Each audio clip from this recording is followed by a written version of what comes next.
The storyboarding process is a distinct feature of my coursework that displays the development of both tasks. The storyboards from my preliminary task were basic, included very little detail, and were minimalistic.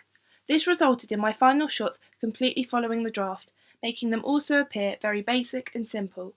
Therefore, when creating my storyboards for my opening sequence, I wanted the drawings to be accurate, included cinematic visuals, and the information around the sketches would be precise to avoid confusion on filming day, making the process even more efficient and less rushed. In my preliminary task, I lacked in consideration for mise-en-scene. Lighting was not thought about, which led to abrupt changes throughout the final product, as well as an unwanted character being in the background of one of the beginning shots, making the production come across unprofessional. Another flaw that was apparent in my preliminary task was the number of unfocused shots throughout. The slightly blurred narrative is very off-putting for the audience and once again suggests the production is unprofessional. Therefore, in my opening sequence, I wanted to avoid this problem from occurring. I did this by allocating a significant amount of time for my filming day. Therefore, all my cast were aware of how long it would take and they made time for it.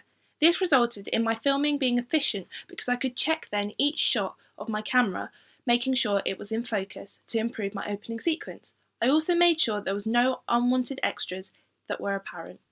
In my preliminary task, my match on action wasn't seamless, jumping from shots. This occurred because I didn't get my actresses to keep on repeating the same action, and then, when editing, it would make it a lot easier and more smooth.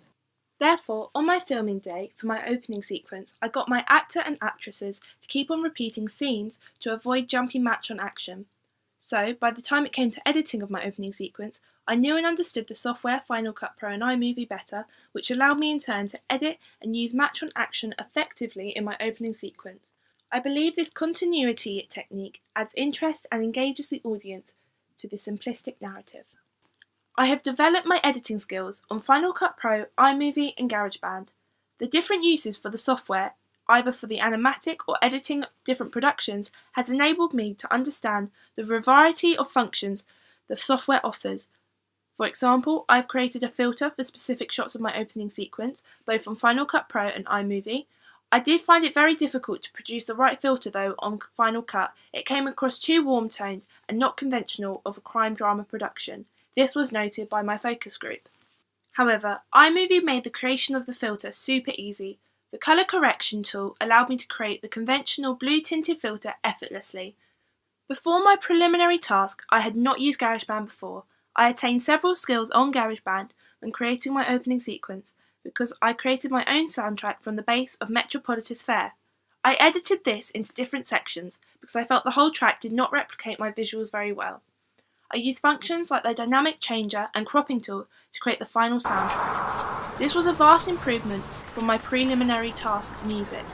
This was quickly selected off GarageBand loops and applied to my visuals, which worked but did not enhance my preliminary task. Since starting the coursework, I have learnt a lot about film production. This education has led to the improvement from my preliminary task to my opening sequence.